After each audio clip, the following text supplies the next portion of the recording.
এক দীর্ঘ অপেক্ষার পর শেষ পর্যন্ত 10 বছরের খরা কাটিয়ে কলকাতা নাইট রাইডার্স চেন্নাইয়ের বুকে সানরাইজার্স হায়দ্রাবাদকে দুর্ধর্ষভাবে হারিয়ে আইপিএল ইতিহাসে তৃতীয়বারের জন্য চ্যাম্পিয়ন হলেও তারপরেও একেবারে মন ভালো নেই কলকাতা নাইট রাইডার্সের তিনজন বড় গুরুত্বপূর্ণ প্লেয়ারের।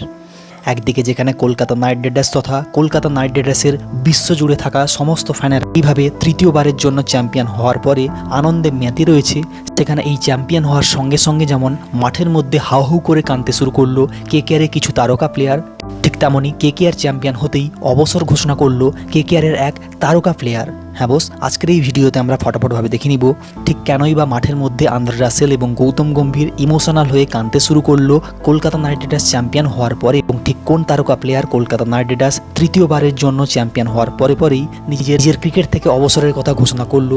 সব ডিটেলস জানবো এই ভিডিওতে, তাই প্লিজ দেখো পুরো ভিডিও। কলকাতা নাইট রাইডার্সের একজন ডাইহার্ড ফ্যান হলে এবং কেকেআরকে আগামী আইপিএলেও সাপোর্ট করলে অবশ্যই ভিডিওটিকে করো লাইক, এবং এইভাবে আরও কেকেআর এবং টি20 বিশ্বকাপ 2024 সংক্রান্ত ভিডিও পাওয়ার জন্য এক্ষুনি করো ক্রিকেট ইন বেঙ্গলি ইউটিউব চ্যানেলকে সাবস্ক্রাইব। তো বস, প্রথমে আন্দ্রে রাসেলের মাঠের মধ্যে কান্নাকে নিয়ে বললে, একদিকে যেখানে কলকাতা নাইট রাইডার্সের সকল প্লেয়াররা হায়দ্রাবাদকে চেন্নাইয়ের বুকে হারিয়ে দেওয়ার পরেই আনন্দে উৎসবে মেতে উঠেছে, সেখানে মাঠের মধ্যে উপস্থিত থাকা আন্দ্রে রাসেল একেবারেই নিস্তব্ধ হয়ে পুরোপুরিভাবে ইমোশনাল হয়ে রীতিমতো হাউ হাউ করে কাঁদতে শুরু করেছে নিজের মুখে হাত ঢাকিয়ে। হ্যাঁ বস, ঠিক কেন করলো আন্দ্রে রাসেল সেই নিয়ে তো এখনো পর্যন্ত অফিসিয়ালিভাবে রাসেল কোনো মন্তব্য করেনি, তবে এটা নিশ্চিত যে আইপিএলের মতো এক বিরাট মঞ্চে যেখানে তিনি 12 বছর ধরে সেই 2012 সাল থেকে প্রথমে দিল্লির হয়ে তারপরে কলকাতা নাইট রাইডার্সের হয়ে এত বছর পর্যন্ত খেলে আসছিল এবং একবারও কিন্তু কোনো টিমকে নিজের পারফরম্যান্সের ভিত্তিতে চ্যাম্পিয়ন করতে পারছিল না, এমনকি 2014 সালে কেকেআরের হয়ে থেকেও তাকে পুরোপুরিভাবে ওই সিজনে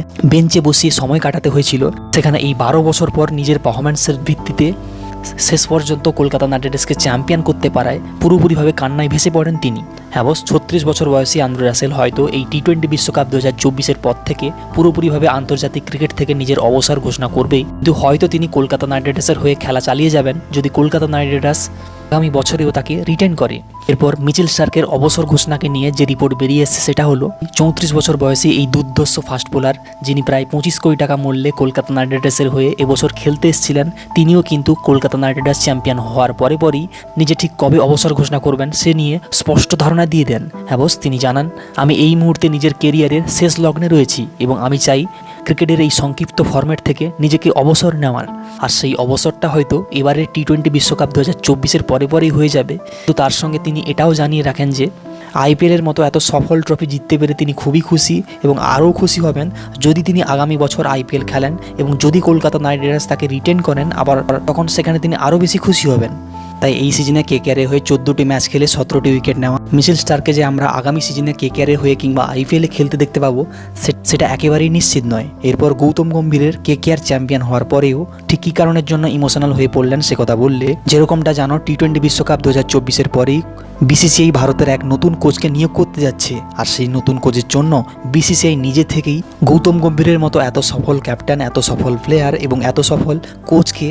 টিম ইন্ডিয়ার কোচিংয়ের দায়িত্ব দিতে চাইছে যে কোনোভাবেই, আর সেই জন্য একটা রিপোর্ট রয়েছে যে তাতে গৌতম গম্ভীর 100% ভাবে বিসিসিআই সেই অনুরোধটা রাখবেন, কেননা তার মতো প্লেয়ার যে বরাবর কোনো টিম কোনো ফ্র্যাঞ্চাইজির থেকে দেশকে সবথেকে বেশি প্রাধান্য দেন, আর তাই আমরা কেকেআরের ফ্যান হয়েও আমরা চাইবো কোনো টিম বা ফ্র্যাঞ্চাইজি নয়, দেশটাই আমাদের কাছে প্রধান। তাই এত বছর ধরে ভারত যেখানে কোনো বিশ্বকাপের মুখ দেখেনি, সেখানে গৌতম গম্ভীর কোচ রূপে গেলে